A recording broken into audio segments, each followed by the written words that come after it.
sommes des créatures de prière. Tu ne peux pas vivre si tu ne pries pas. Tu as été créé pour prier. Parce que la prière, c'est le branchement avec ton Créateur. Un homme qui prie, il est branché. Un homme qui arrête de prier, il se débranche. Quand quelqu'un n'est plus branché, il n'est plus alimenté. Même si tu avais power bank en toi, Michael Basita, ton power bank se décharge. Tu es obligé de chercher où charger. Donc ne laisse pas dis à quelqu'un, ne laisse pas le power bank de ton esprit se décharger. Ne laisse pas ton power bank se décharger. C'est pourquoi reste toujours en connexion avec Dieu. Reste toujours en prière.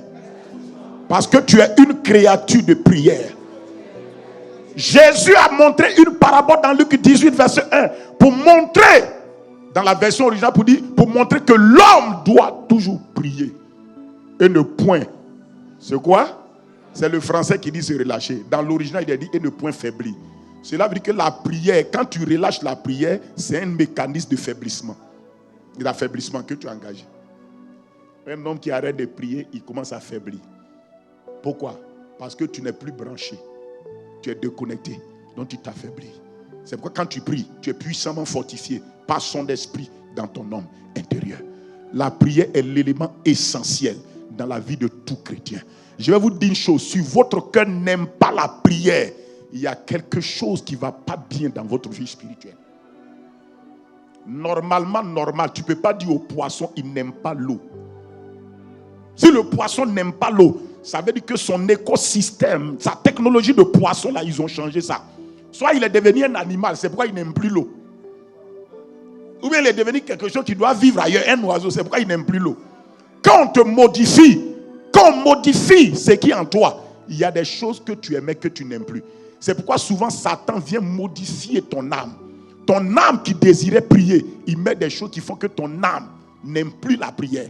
Si par accident, un moment, tu n'aimes plus la présence des frères, tu n'aimes plus la présence de la communion fraternelle, tu n'aimes pas les lieux de prière, là où on crie à Dieu, là où on apprend à prier, si tu n'aimes pas d'aventure le lieu secret, ça veut dire que quelque chose, quelque part, a touché ton écosystème spirituel.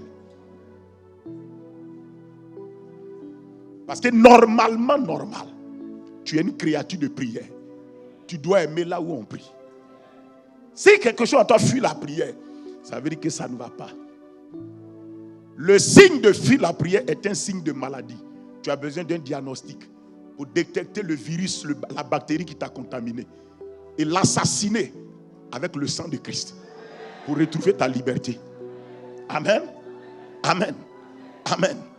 Amen. Si tu aimes d'autres choses que la prière, ça veut dire que quelque chose t'a contaminé. Écoutez, la prière est tellement importante qu'il dit, quelqu'un parmi vous est-il malade? Qu'il appelle les anciens qui prient pour lui.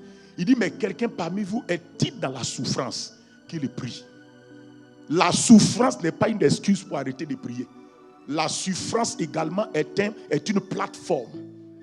La souffrance également est un moyen pour t'encourager à prier davantage. La souffrance est l'engrais qui nourrit l'esprit de prière dans un chrétien.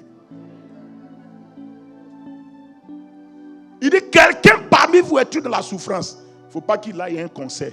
Brasuna Kenta. Qu'il prie. Qu'il prie. Qu'il prie. Qu'il prie. Qu'il prie.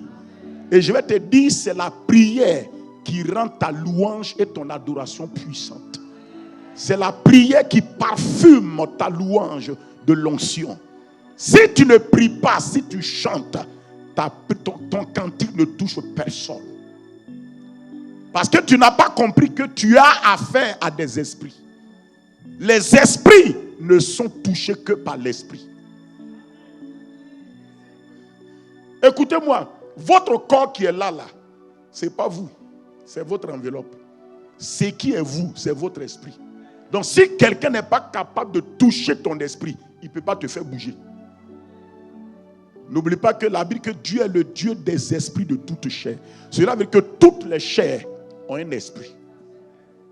Je n'ai pas le temps de vous expliquer ça, mais Dieu est le Dieu des esprits de toute chair. On n'a pas dit qu'il est le Dieu des corps, de toutes choses. Il est le Dieu des esprits de toute chair.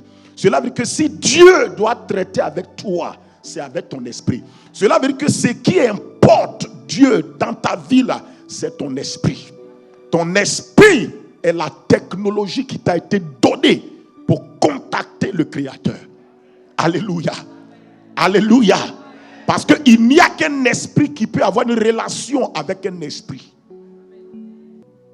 C'est un esprit qui peut relationner avec un esprit. Et nous avons un esprit en nous.